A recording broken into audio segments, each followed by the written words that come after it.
And already the Biden gret is upon us. It's a play on words. It's Biden and regret. And I know it's probably a really stupid word, but when Trump got elected, they were saying Trump gret, like regret. Anyway, whatever. People are regretting voting for Joe Biden already. I'm not going to act like it's every single person ever, but I think I've got some funny things to bring up. We got Dr. Naomi Wolf, who is a prominent progressive activist, coming out now saying, wait a minute, Joe Biden wants to lock the country down? Oh no, I would never have voted for him if that was the case. Yes, Joe Biden said he is open to locking the country down. He then walked it back before, just like right before the election, saying, no, I'm not saying that. I'm saying I'd listen to the scientists. Then Trump goes, oh, we'd listen to the scientists. They have him locking the country down in 2 seconds. And then they start making fun of Trump, saying Trump hates science. Here we go. Joe Biden is now saying, yes, we may very well indeed lock down the country. And that's always been on the table, which is why I have, I want to point out the easiest way to seek out the tribalist popular narrative. Because I tweeted about the news. I don't know if you heard the news. Pfizer announced that their vaccine is 90% effective, and it may be ready to go soon through an emergency order of some sort. And it's not necessarily through Operation Warp Speed federal funding, but that they would be selling. Look, I'll read through this story. Anyway, my point is, I simply said it was perfect timing that the vaccine is coming out right now, and immediately on the right, you've got I knew it. COVID was fake. It's all a big scam. And on the left, they're like, it's not a conspiracy, guys. I'm literally saying it's perfect timing because Trump said the vaccine would be out before election, which would have very much helped him win. And it comes out right afterwards. I don't think there's a grand conspiracy here. And my points about people disregarding COVID, when I say COVID's over, everybody, it's called sarcasm. But there is a popular culture war narrative, and the left is just as much entrenched as anybody else. Now, I've got some other leftist stuff I want to show you. People already starting to realize, and many people who knew, Joe Biden is going to be really bad. So I want to give a round of applause to all the progressives who vote for the guy who they're now going to regret voting for when they realize what Democrats really are. But first, I give you this tweet from Dr. Naomi Wolf. I got to be honest, at first, I thought this was a joke. She said, if I'd known Biden was open to lockdowns, as he now states, which is something historically unprecedented in any pandemic and a terrifying practice, one that won't ever end because elites love it, I would never have voted for him. Oh, here we go. You know what, man? Joe Biden's going to go blow up kids in the Middle East, and they're going to be like, if only we knew, we wouldn't have voted for him. We had 8 years of Joe Biden. Now, look, I'm willing to give the guy a chance, but I've been through this before with Obama the first time. Welcome to round 2, Joe Biden boogaloo. He's going to re-up our position re-up our military presence in the Middle East. He's going to bring us back to the Trans-Pacific Partnership. He's going to start eroding the middle class. I love how you get this guy who's been in office for 48 years or in public life, and they're like, let's re-elect this guy because more of the old. I love how, people are saying the American people voted for Joe Biden because they wanted something new. Joe Biden is the opposite of new. Trump is something new. Granted, Trump is boorish, so I can understand why people probably were like, not want to vote for that guy. But I do have some things I'll point out in that regard because, to be fair, there's no certified winner yet. While I think it's getting, every moment that goes by, I wait to see if Trump can pull out some kind of last-minute Hail Mary pass. It's very, very unlikely. And I think there's really good reasons to believe why people did vote for Joe Biden. That being said, there are some anomalies that need to be worked out. And if Trump and his supporters, you got 71 million, they want answers, you better give them answers because we're not going to be able to function properly as a country if you just say we refuse to investigate claims like sworn affidavits from poll watchers saying ballots that weren't supposed to be counted were being counted, things like that. All right. Anyway, Naomi Wolf says this, and I'll tell you what's really funny, okay? Joe Biden is in favor of lockdowns. We've always known he's been in favor of lockdowns. I now give you the breaking news from the New York Times. Pfizer's early data shows vaccine is more than 90% effective. Pfizer announced stunning early results from its coronavirus vaccine trial, cementing the lead in a frenzied global race that has unfolded at record-breaking speed. Now, we've known for a while. It's been said that Pfizer was going to try and have this before the end of the year. Donald Trump said we're going to have it, late October or whatever, getting everybody all excited there's going to be a vaccine just before the election. But it didn't come. The great and breaking news came just afterwards, about a week after the election, which is perfect timing, which brings me to a series of tweets. Literally what I said. New York Times says, breaking news. Pfizer said early data showed its vaccine was more than 90% effective in preventing COVID-19, pushing the company to a lead in the vaccine race. Perfect timing. I then get the great Tim Heidecker saying beanie being replaced by tinfoil. The popular culture war narrative.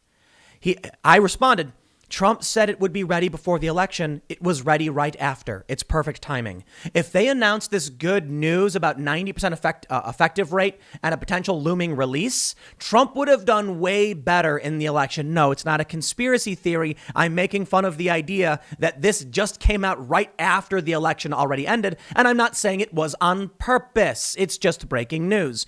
And you know the reason why I say popular culture war narrative is that the left either says it's not a conspiracy or the right says it's a conspiracy. And I'm not saying everyone on the left and the right believe that, but sure, I got a bunch of responses from people when I tweeted perfect timing saying COVID's not real or something like that. But for the most part, it's about Trump's election. And I'll tell you how I can prove it very simply. Joe Biden is in favor of lockdowns. I've never denied this. This is a major talking point. If I really thought that there was going to be no COVID as soon as they announced Biden was the victor, why would I be going, they're going to lock everything down? Why would we have stories from this morning, from lockdowns to Dr. Fauci? Here's how President-elect Joe Biden plans to fight the coronavirus pandemic. Not only that, Joe Biden has said a vaccine will not be enough in ending the coronavirus pandemic. But people like Tim Heidecker are trapped in bubble world where the only thing they know is culture war.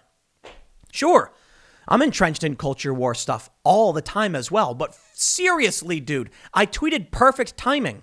It's really, really easy. And I'll tell you this, I do it on purpose to a certain extent. It's really easy to see the thick culture war narratives, the popular narratives that exist on the left and the right, by just tweeting something without a very, very verbose explanation. I just said perfect timing. It is.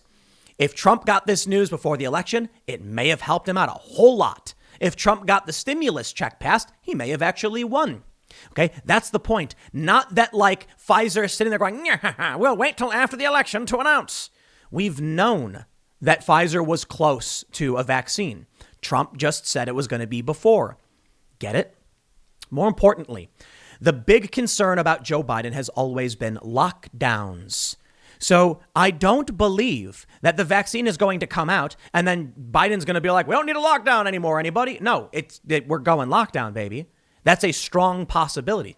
So this is what's really funny. And to segue now from the beginning of the Biden gret from Naomi Wolf into what's really happening. Yes, the World Health Organization, UN scientists have warned against further lockdowns because they are destroying our economies and people are literally dying. We've got really high suicide rates. We've got an increase in starvation. People are becoming homeless. Not good. But Joe Biden doesn't care. He doesn't care. He just wants to listen to this. He wants to listen to the science. This is what's really funny. When I was talking to a friend about listening to scientists, when they were making fun of Trump, saying Trump doesn't want to listen to the scientists, I'm like, dude, I will listen to the scientists when they tell me how to prevent COVID. I will not listen to the scientists when they tell me that I should cause mass starvation, mass evictions, and homelessness. There's a leader doesn't just say science for we're not a technocracy. We don't just say scientists, you tell us what to do. We say the scientists say this. What about our economic advisors? We need to make sure people can work, eat, and live. There is a balancing point. Anyway, here's the story. The U.S. can expect increase in COVID-19 testing, a national mask mandate, which is a powerful, that's going to be some great authoritarianism, huh? Oh, I know, the left says, but it will save lives. Freedom versus security. We are not supposed to be a nation of people locking down everything incrementally because we're scared of dying. We are the nation of people who was started by a bunch of dudes on a boat crash landing. Okay, I'm being figurative. Landing ashore in a place with nothing. Could you imagine you're on a boat? You've been on a boat for 3 months coming from Europe And then you come across this landmass and you're like, we're here, everybody. And they're like, what's here? Nothing. You get to get off the boat and there's literally nothing. Start building. That's literally what they did. Now they had the boats for shelter still, and they had supplies with them. But like, you're walking out and like, imagine going to an empty field and be like, got to start building a house. That's what it was.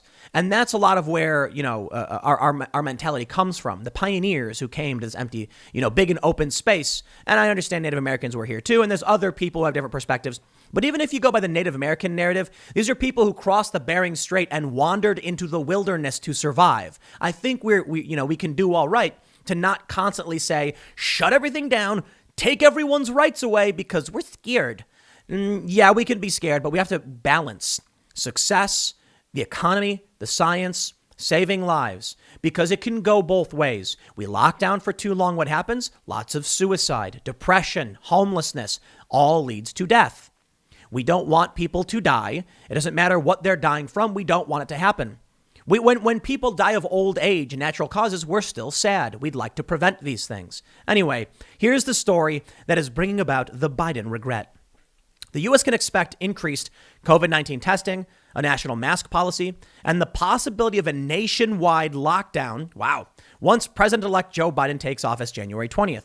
I do want to point out as well the very powerful uniform media narratives that exist in this country, notably saying President-elect. Trump supporters, of which there are 71 million right now voters, and estimated 75 million Biden voters, do not agree. They don't agree with each other, okay? Joe Biden has not been certified president-elect, so it's really interesting how the media often runs the show. To be fair, this is based off of, as I mentioned in my earlier segment, just historical precedent. The media says, based on all the votes we're seeing, this is the president-elect. But Donald Trump is not conceding, and he's filing legal challenges. I got to be honest with you. Based on the news I'm seeing, and I'm looking at a lot of different things, it doesn't look like Donald Trump I don't think it's going to be successful. To be completely honest, I'm not counting him out. I think there is a strong possibility of some legal challenges. You got some Supreme Court justices who might have a grudge, again, not to impugn their honor, but it's looking more and more like President-elect Joe Biden makes the most sense, in which case, here's what's frustrating for me. I see a lot of people who are sharing clear disinformation. Like, I shouldn't say disinformation, but like unintentionally, they're saying like, look at this looks weird. Yes, sometimes there are clerical errors. However, right now, I think it's fair to say, regardless of my assumptions, we have many clerical errors. Weird. We have weird anomalous numbers like voter turnout exceeding 100% in some swing state jurisdictions, which definitely need to be audited. And we have sworn affidavits from individuals saying there's impropriety.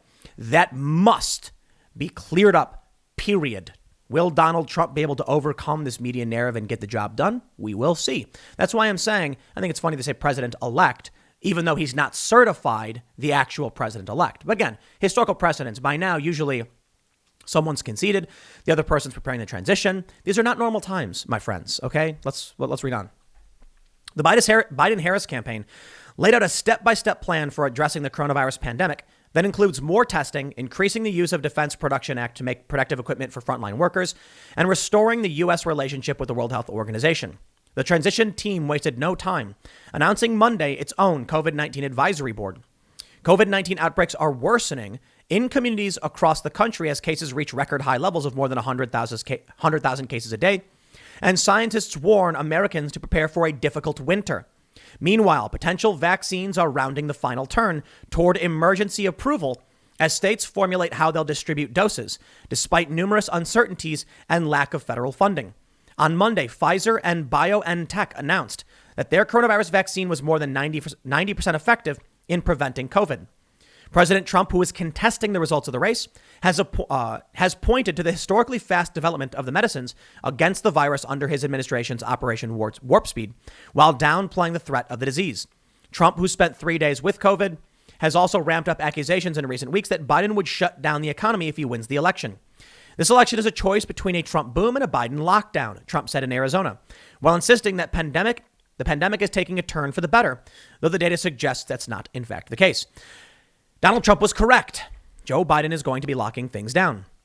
They say a national strategy. The Trump administration, by contrast, has allowed state governors to decide whether and when to shut down or reopen businesses, impose mask requirements, and purchase their own testing materials. Biden said, I would be prepared to do whatever it takes to save lives because we cannot get the country moving until we control the virus. He told that to ABC News.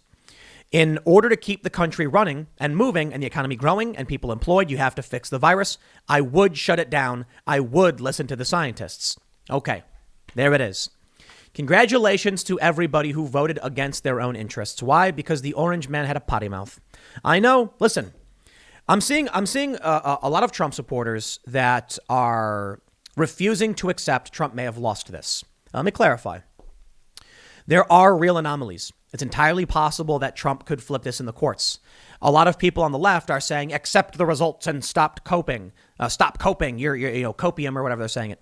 Listen, man, we're still waiting for the certification process. We're in a hyper-polarized country.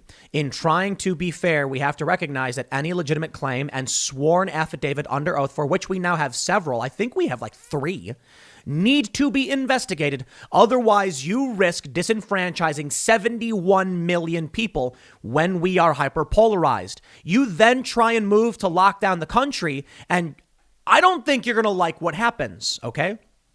We need to make sure we move through everything, all of these accusations. But the point is, I'm seeing a lot of people that are sharing things that are just like easily explainable, or at least offer up, I shouldn't say easily explainable, but an Occam's razor suggestion would be, I've told you for the past 4 years, I personally, okay, like I think people are in bubbles. That's what I think. I've never liked Trump's character. And I've had people say to me, Tim, what does Trump's character have to do with the job he's doing? And I say, I get it. And ultimately, I voted for the guy because of the Middle Eastern peace deals. But let me tell you, man, I know people in my life who flipped Democrat to Republican, which was shocking to me. I know people in my life who are still voting Biden and can't tell me why. And I have heard from many people, they like Trump, but they think he is a bad president because of his character, because of how he makes us look. He's a bad representation. I have said this for the past several years. Now we have a position where many people probably just voted against him or even voted Republican down ticket because they want moderates.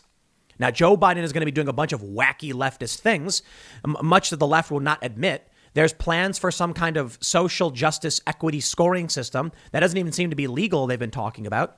And he's talking about doing some progressive policy moves. We'll see. They've announced we're going to be the most progressive administration. Yeah. We'll see. The point is, I think, for the most part, what we saw with this past election was a repudiation of the culture war. We don't want the far left Democrats of the House, and we don't want Donald Trump. Now, to be fair, 71 million people is record breaking. It's the second highest vote total ever. And that was for Donald Trump, beating out Barack Obama's record of 69 million. Of course, Joe Biden has 75 or so million. And I've seen some Trump supporters say that those votes are fake. No, listen to me. Those votes are not fake, okay? If you have a concern about voter fraud, it's likely small amounts of votes in swing states, and that's actually to your advantage, Trump supporters. The reality is, I think Joe Biden got a ridiculous amount of votes because the Democrats gave themselves a month to do voter outreach with early and absentee voting. That was their game plan. I've been saying it nonstop, so if Trump ends up losing, I said it was a possibility. Now, I thought Trump was going to win for a long time simply because of the riots and COVID. And I got to say, Trump adding nearly 10 million voters to his numbers from 2016, it kind of backs up everything I've been saying about Trump's base getting bigger and bigger and bigger. But what we didn't count on, Trump supporters, I being one of his voters, was that more and more people were being riled up by the left. Somebody said, sometimes you own the libs, sometimes the libs own you. It is what it is. I want to see us go through the legal claims, the sworn affidavits, because what I think we're seeing is there's strange anomalies in swing states. These need to be addressed. Otherwise, you will not be able to functionally govern Joe Biden. Now, Fox News is calling for the same thing. Biden should support push for transparency in vote as ultimate presidential act. This is from Jonathan Turley. I completely agree. I believe that look, if I was going to put a probability on it, I've been talking to my friends, I've been talking to pundits, like even some of Trump's staunchest supporters have said it's like 95% chance or greater that this is done. Joe Biden, Kamala Harris, it's going to happen. But You cannot just ignore these claims because there is a possibility. Let me just put it this way. My opinion, be damned. The media has been wrong about everything. I certainly am no prophet. Okay, so what I'm saying is if they're historically incorrect, 7% failure from the pollsters, I'm going to wait for Trump to play it out in the courts. But I got to tell you, I'm not confident. Apparently, Trump's selling, like he's selling his, I read a report he's selling his helicopter. Whether or not that's true, we'll see. There was something, I guess, in Trump's fundraising emails for the recount, he's saying half the money might go towards paying campaign debt. Yeah, we'll see, but I'm not confident. But I'm absolutely willing to say we need a full and legitimate investigation into all of this because I think it is the appropriate and fair thing to do. And guess what? Maybe I'm wrong. Maybe all of you Trump supporters out there who have seen all this evidence are going to say, Tim, you're a moron. You have no idea what you're talking about. Look at this evidence. And I'll say, I haven't seen it, but I entertain. I'm wrong. Often. Right now, there are some lefties saying like, never trust Tim Pool again. Look at this video. They put a video and it's like me saying Trump's going to win over and over again. And it like spans 2 years or something. Like, dude, no duh, I said Trump was going to win back in January. Moody's Analytics said he was going to win. No duh, I said he was going to win during the peak of the riots. It's ridiculous. In the past several weeks, I said, I don't know if Trump's going to win. I said, real possibility he loses. I'm leaning towards he probably will. And the polls are wrong. But I'll tell you what, the polls are wrong. He ended up losing. But we all should come together now, respect Trump supporters' calls for investigating these irregularities and these sworn affidavits and any evidence that is presented to make sure we know. They talk about truth and reconciliation. Here's how you do it, okay? You want truth and reconciliation? You don't make lists of Trump supporters and tell them you're banning them from polite society. You sit down, you go through all of their paperwork and say, okay, let's take a look at this one. Let's see what we find. Okay, this one looks like they got a good point. Then at the end of the day, you may find vote numbers flip. Will it be enough? I don't know, but that is truth and reconciliation. Now I'm going to sneeze, but I want to throw it out to Lee Camp. Lee Camp is no Trump supporter. He says, I've heard literally no one talk about this. I promise that in his first week on the job, Joe Biden will sign back onto the Trans-Pacific Partnership trade deal, now renamed, widely considered the largest corporate power grab ever conceived. You know it, baby. So I ask these progressives, when Bernie Sanders said he opposed everything that Hillary Clinton was pushing, why did he turn around and then go and support all of it? And when when Donald Trump won, and it was based off many of the things Bernie Sanders had been saying, why did he immediately become a fascist and evil? Why did so many progressives join the Democratic establishment against the insurgent who agreed with Bernie on many different issues? Congratulations. You've put the establishment Democrats back on the throne, and now they're going to give everything you've ever complained about. They're going to give it to you. It's ridiculous. That, my friends, will be the ultimate Biden-gret. Okay, Biden regret. That's a stupid phrase anyway. We're going to see how things play out in the long run, but I'll leave it there. Next segment's coming up at 4 p.m. over at youtube.com/Timcast. It is a different channel from this one. Thanks for hanging out, and I will see you all then.